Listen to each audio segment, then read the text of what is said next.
1 2 3 انطلق. 3 2 1 ابدأ.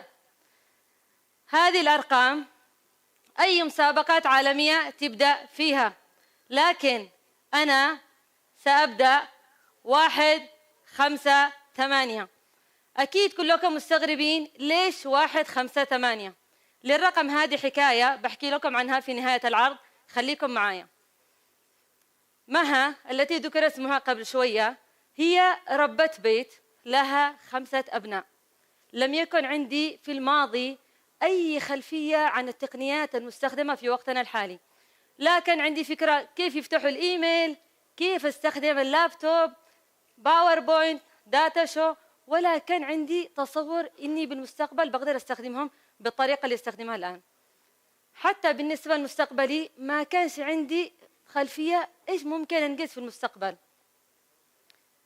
قصتي بدأت من الحديدة، حيث كنت أحب أخرج مع بعض الصديقات لتوزيع بعض المؤونات الغذائية، الكساء، أي حاجة كانت توصل لنا. في مرة من المرات وصلتنا مؤونات غذائية، قلنا بنخرج نوزعها. أكيد كلكم بتقولوا إيش الجديد بفكرتك يا مها؟ إيش توصلي لنا إحنا؟ كل الناس يوزعوا غذاء كساء، ما الجديد؟ لكن لا، قصتي فكرة فتحت لنا إحنا مدارك أخرى غير الغذاء، غير الكساء، حاجة جديدة نساعد فيه الفقراء تدوم معهم غير الغذاء. فكرتي بدأت بلمسة إنسانية لتصبح فكرة تنموية. خرجنا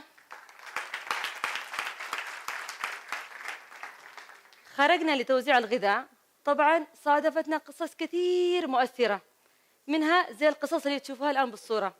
تخيلوا أسرة تكون مكونة من زوج وزوجة معهم 6 7 أبناء عايشين بغرفة من زنك. كثير من الحالات عايشين بالطريقة هذه. أسرة زوج وزوجة معهم 5 أبناء عايشين بغرفة من الطرابيل والخرق. يعلم الله دخلنا نشوف وضعهم من الداخل، والله ارتفاع الغرفة متر. حالات كثيرة عايشة بالطريقة هذه. حالات أخرى أعزكم الله ما عندهمش حمامات، شوفوا مجرد مرحاض عربي مغروس في التربة، تربة رملية، جو حار. تصوروا كيف بتكون معيشتهم، كيف هم عايشين وكيف نحن عايشين. طبعا روحنا مستائين جدا من الأوضاع اللي شفناها. جلست في هذه الليلة عندي صراع داخلي، إيش ممكن أحاول أسوي لهم؟ أقول هل في إمكاني أعمل لهم حاجة أخفف معاناتهم؟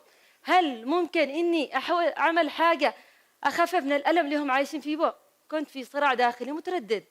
مرة أقول الموضوع سهل، ابدأي بخطوة، أكيد في كثير بيساعدوكي. مرة أقول الموضوع أصعب منك، إيش بتعملي؟ هذه قضية رجال مش نساء، بتساعدي أسرة، أسرتين، 3، لا فين بتوصلي يا مها؟ الموضوع صعب جدا. جلست متردد، ما قدرت.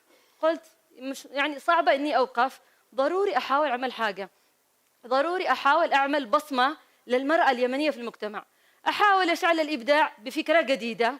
ومن هنا بدأت فكرة يدك بيدي.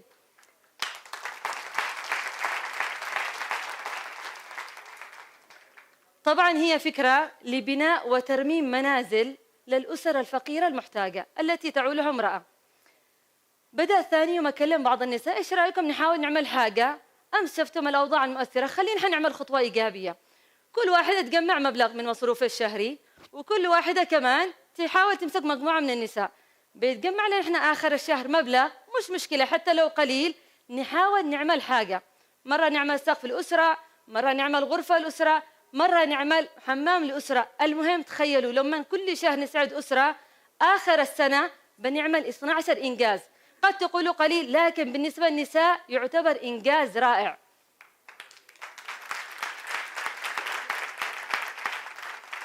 طبعا بدأنا من سنة 2002 ولله الحمد. بدأنا بآلية بسيطة بحسب المتاح لنا، ما كناش نعرف التقنيات الحديثة. كنا نحمض الصور، تتلخبط علينا الصور يعني من كثرتها، نلصقها على الورق البياض، نكتب بخط اليد. استمرينا على الآلية هذه 3 سنوات. كانت والله صعبة جدا، تخيلوا مرهقة، لكن في كل مرة والله كنا نتعب نشعر بسعادة إن نحن قدرنا نعمل حاجة. نساء ما وقفناش مكان، إحنا عملنا الذي علينا إحنا. استمرت 3 سنوات. طبعا واجهني تحدي بعدها، وهو تحدي انتقالي لتعز. طبعا تخيلوا واحد يكون سعيد فرحان انه قدر يعمل انجاز، وفجأة يتوقف مكانه ما عاد يقدر يعمل حاجة. شعرت بحزن شديد. جلست أفكر أشياء، أحاول أكلم نساء تعز، بحاول أكلمهم بس متخوف. من النساء بتتساعد معي؟ طيب من المجموعة النساء الذي بختارهم؟ طيب هل بلاقي حالات مؤثرة زي اللي كنت أشوفها بالحديدة ولا لا؟ بدأت ثاني يوم أكلم نساء تعز على مجموعة. تخيلوا إيش كان ردات فعل نساء تعز؟ هل كان في تجاوب؟ إيش رأيكم على نساء تعز؟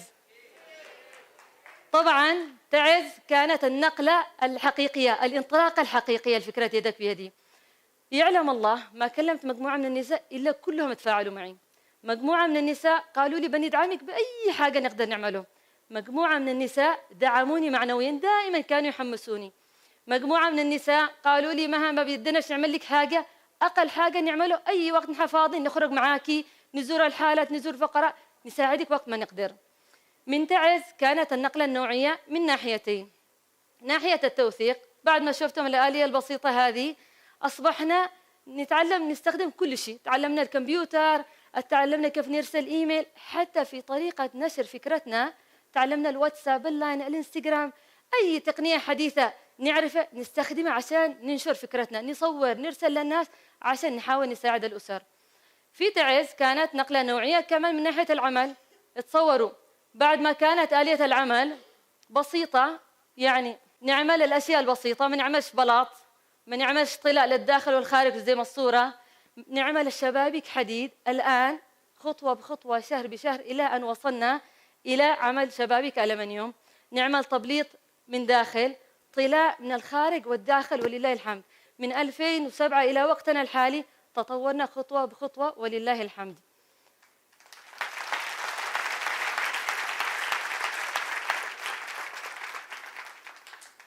في رحلة عملنا هذا صادفتنا قصص كثير مؤثرة محزنة، منها قصة لأرملتين كلما أذكرهم والله أشعر بحزن وأشعر بسعادة إن قدرنا نعمل لهم حاجة.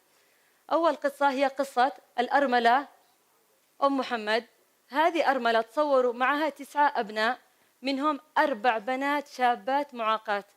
تخيلوا لو واحد عنده بالأسرة معاق، أو لا قدر الله أحد من أولاده أصيب بإعاقة، إيش بيكون ردة فعلكم؟ بيكون شاعر بحزن شديد، كآبة، مش عارف إيش يعمل عشان يرجع لابنه زي ما كان. هذه 4 بنات شابات معاقات، وكمان أسرة وضعها المادي صعب جدا. إيش بتقدر تعمل؟ كل وحدة لها معاناة خاصة. الحمد لله قدرنا إن احنا نعمل لهم حاجة. بنينا لهم بيت مكون من 3 غرف، حمام، مطبخ.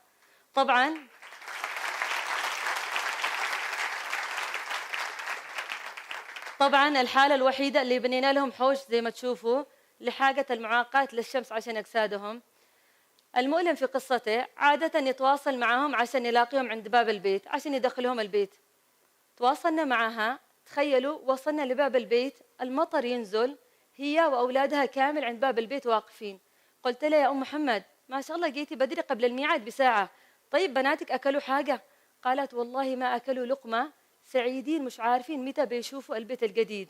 دخلناهم باب البيت، والله سعادة ما أقدر أوصفها لكم، زي ما هم بالصورة تلقائيا. هذا أول لحظة دخولهم البيت، يعني يدعو لكل من ساهم لهم في بناء هذا البيت. خرجنا ونحن سعداء جدا بهذا الإنجاز ولله الحمد.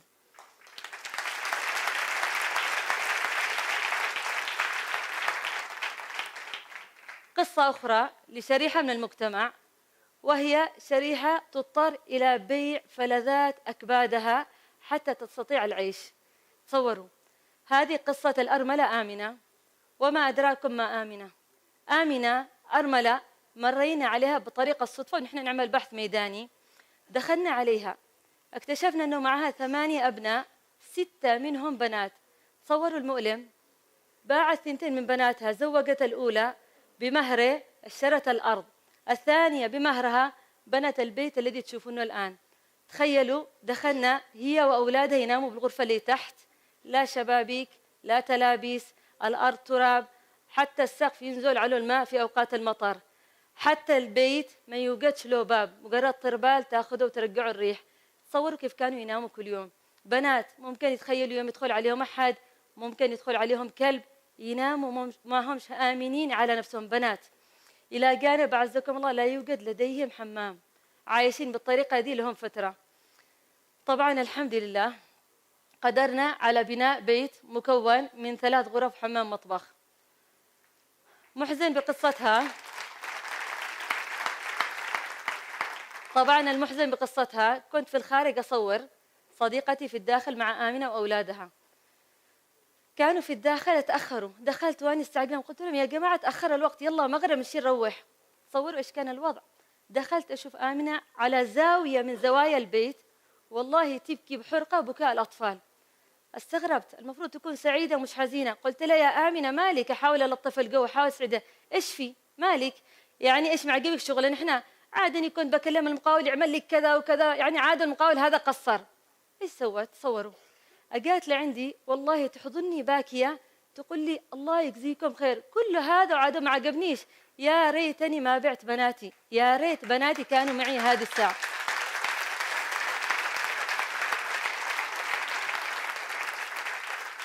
طبعا موقف والله هزني ذيك الساعة، ما عرفت ايش ارد لها. وقفت متلجمة اشوف اليمين والشمال، الاقي اولادها والله يبكوا من حرقتهم على امهم، من موقفها لما شافونا يبكوا.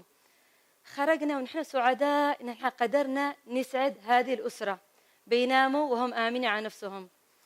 كثير من القصص مرينا فيها مثل هذه وغيرها من القصص، كلما تمر قصة مؤلمة كلما ازدادنا إصرار وعزيمة على الاستمرار في هذا الخط مع حينا بإذن الله.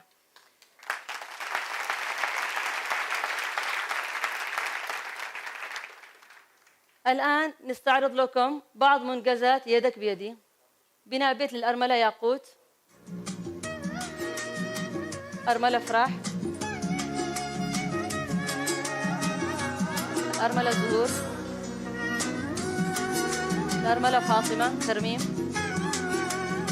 سمير مصاب بالسرطان وتوفي هذا العام، الأرملة نعمة.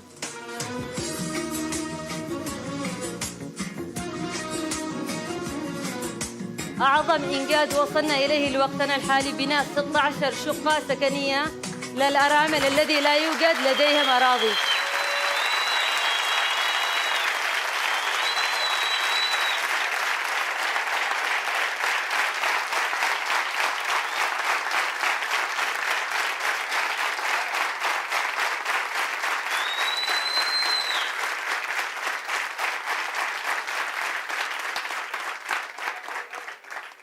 طبعا كثير منكم أو البعض بيتساءل بيقولوا أكيد هذول معهم جهات تدعمهم أو يمكن في نساء مرتاحات يدعمهم، لكن يعلم الله هي قضية آمنا بها، كنا نعرضها على جميع شرائح المجتمع بمختلف طبقاتها.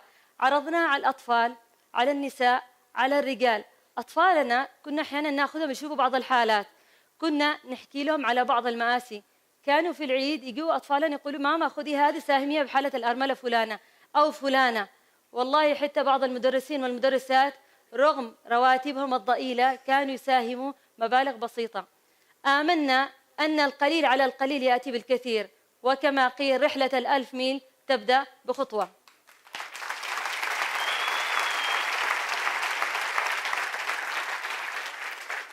أكيد عندكم الآن شقان على سر الرقم بالبداية 158. 1 هو أول إنجاز لنا كان في 2007 ليصل إلى 15 بيت، ليصل إلى 158 158 بيت.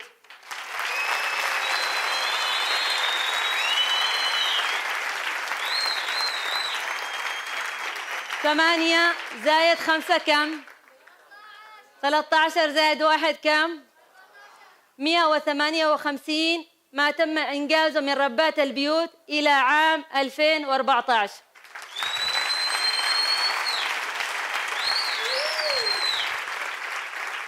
طبعا هذه رسالة حبيت أوصلها لكم وللعالم أجمع. هذا إنجازنا نحن ربات البيوت، أكيد أنتم قادرين على إنجاز ما هو أعظم طالما هناك فكرة ومنهجية صح لتطبيقها، فلا شيء مستحيل. جزاكم الله خير.